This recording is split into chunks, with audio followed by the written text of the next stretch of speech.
Ah, my erstwhile companion. You look remarkably coherent. Most mortals caught in a Daedric tempest would suffer some lasting effects.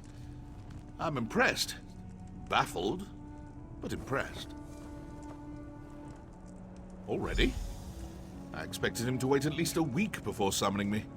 Sil's concept of time bears only a faint resemblance to our own. You should set out.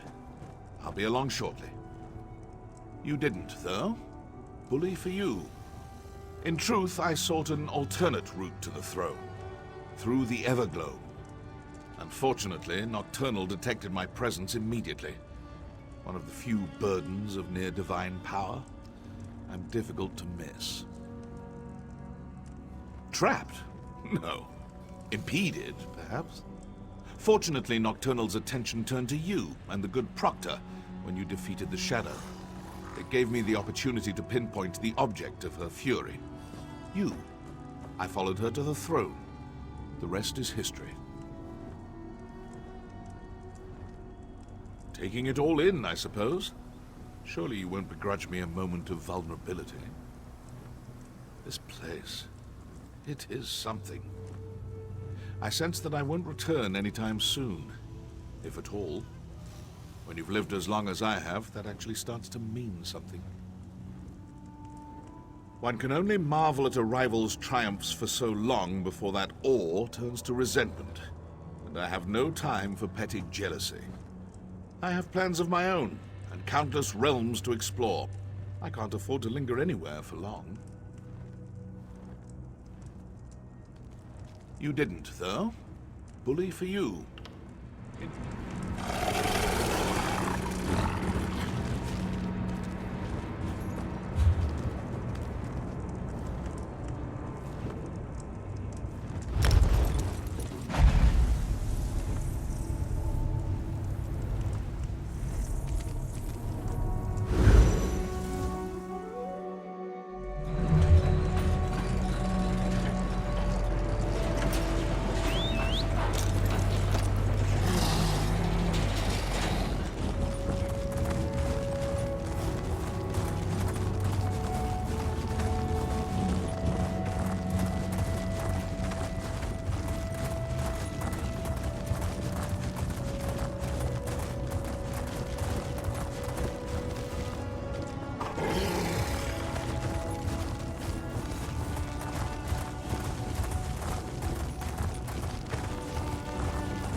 Thank you both for coming. Of course, old friend. You seem troubled. More troubled than usual, I mean. Perceptive, as always. I do not wish to diminish your achievement, but Nocturnal's defeat here will be short-lived. What's more, she does not act alone. A third enemy looms at the edge of my sight. Their covetous eyes are now fixed on the Somerset Isles. Then we should inform the rest of the Sijiks. They'll need to prepare. I will inform them personally. I have a separate task for you, Divayth. Take the skeleton key. Keep it hidden for as long as you can. I trust that this task pleases you. After all, your love of such trinkets is what brought you here in the first place. Sometimes I wonder if you see too much. I will keep it safe. Farewell, Divayth. We'll meet back again. I haven't visited this memorial for centuries, but even I need reminders every now and again. Do you like this place? It took me the better part of a decade to perfect it. Every stone and flower tells a story. Tales of how things were, how they ought to be.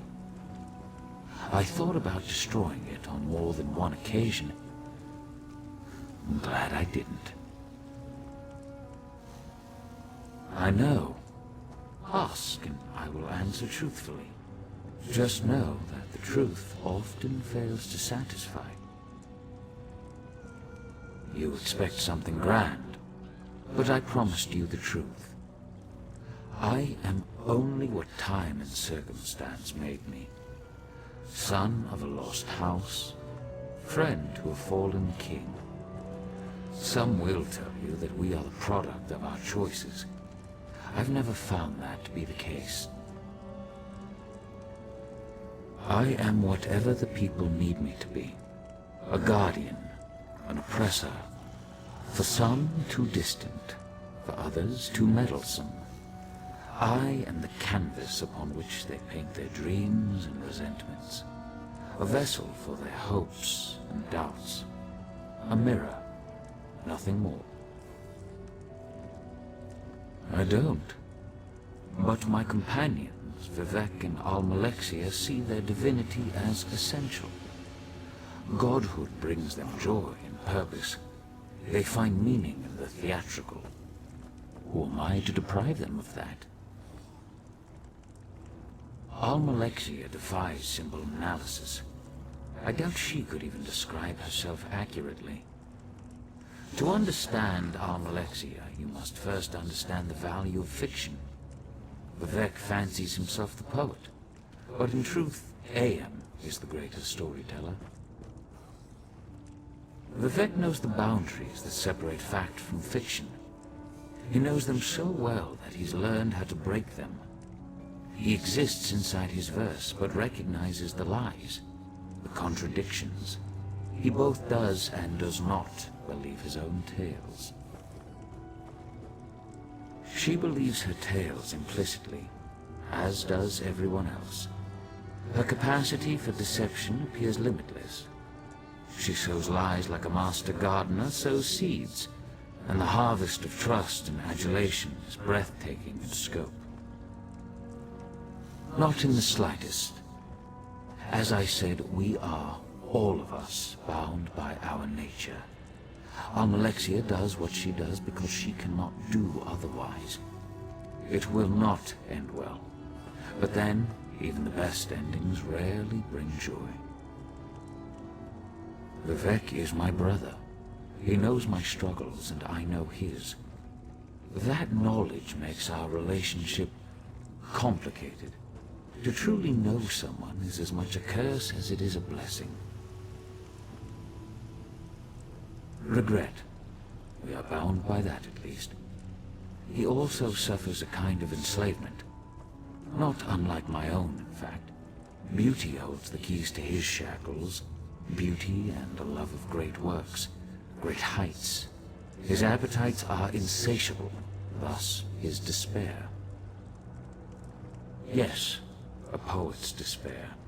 Vivek craves writable freedom, the death of all limits and restrictions. He wishes to be all things at all times. Every race, every gender, every hero, both divine and finite. But in the end, he can only be Vivek. Not even remotely. Almalexia defies simple analysis. I doubt she could even describe herself accurately. To understand Almalexia, you must first understand the value of fiction. Vivek fancies himself the poet, but in truth, AM is the greatest storyteller. Vivek knows the boundaries that separate fact from fiction. She believes it, not in the slightest. As I said, I sometimes ask myself the same thing. May I confess something to you?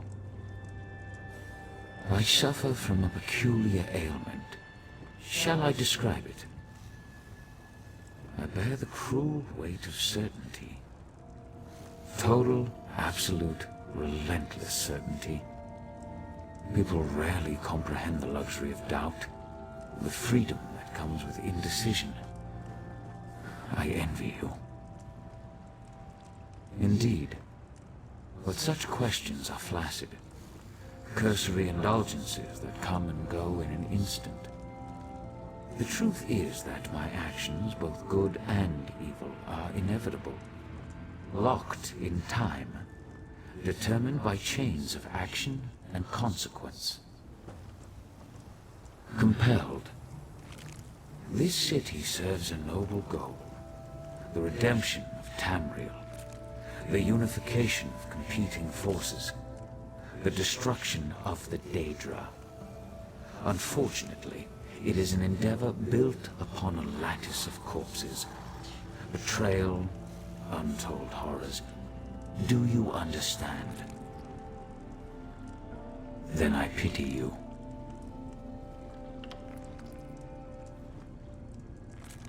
I instructed Divayth to run from the battle that is to come.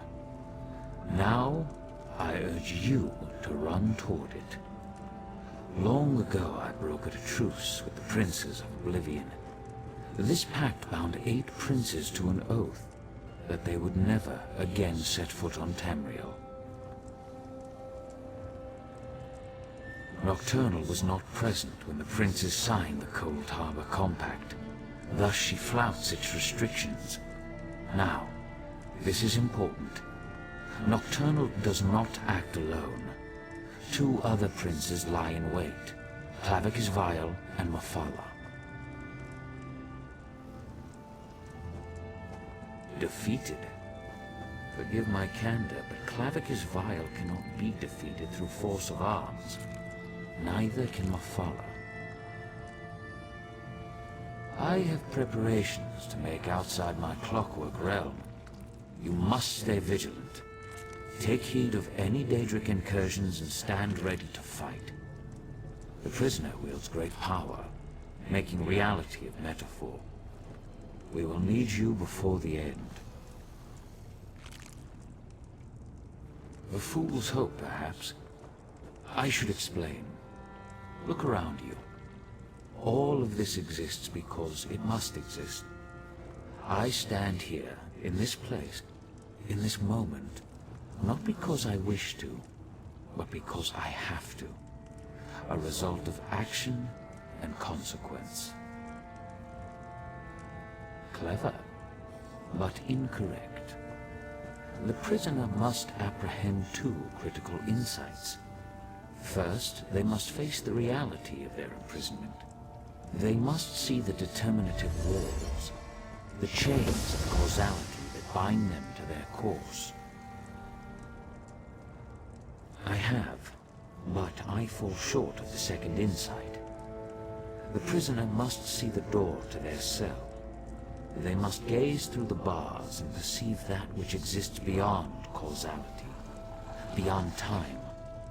Only then can they escape. I see only unsteady walls. If the people of Tamriel must exist inside this cell, I will make sure that the walls are stable, the gaps are sealed, and all who remain stay safe within it.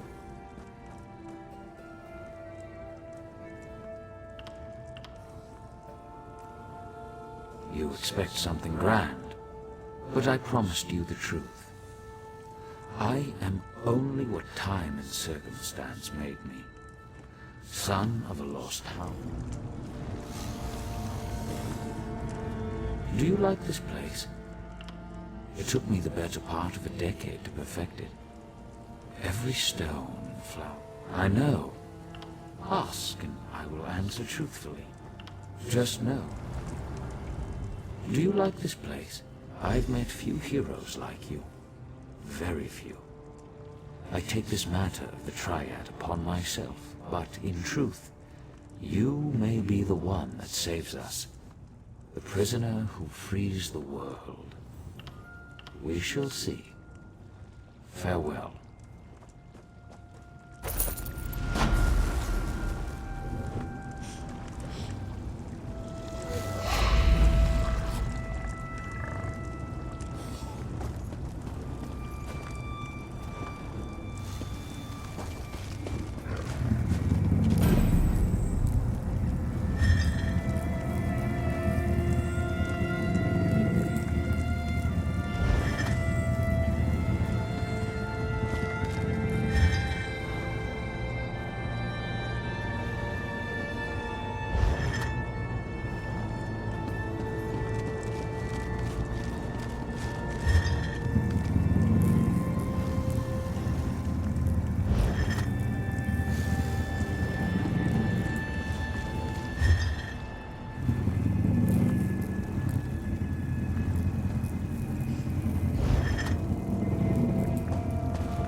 Raynor, you let him walk all over you. There's a difference between cordial and compliant. You told me to play nice with others. Now you complain? I don't have to listen to this. I'll finish exploring on my own. Sorry you had to hear that. Our family feuds aren't usually so dramatic. Raynor always requires a delicate touch, but he's never stormed off before. He hates being on his own. That whole shadow business. I didn't like the way Raynor let that high elf artificer with a dwarven control rod up his arse order us around. My brother didn't deserve to be treated so poorly. I just wish he believed it too. Before I wounded his pride, we were planning to explore this marvelous machine world. He charged off to prove he didn't need my help, and we know how that's going to turn out. I'll let him cool off, but could you make sure he stays out of trouble? What I said to Raynor was pretty harsh, but he can be so infuriating. Look, he might be a brilliant artificer. Unfortunately, he's a terrible dungeon delver. Without me, he's going to get lost or hurt. Just don't mention me when you see him. There are so many intriguing possibilities, I'm not sure which one he'd try to tackle first. If I were my brother, I'd start by heading into the radius. We talked about using that gulch with the outflow pipe as a base, so maybe begin there? Like Kwama warriors fighting for the affection of their queen. We're siblings, of course we have arguments. Raynor's a thinker, and I'm all about action. Our differences make us a great team, when we're not engaged in a heated debate. No, Raynor needs some alone time. We both do. No sense starting the same fight all over again. You go talk to Raynor. Help him work things out so we can get back to our usual sibling rivalry. Just don't let him know I sent you. Like Kwama warriors fighting for the affection of their queen. We're siblings, of course we have arguments. Raynor's a thinker, and I'm all about action. Our differences make us a great team, when we're not engaged in a heated debate.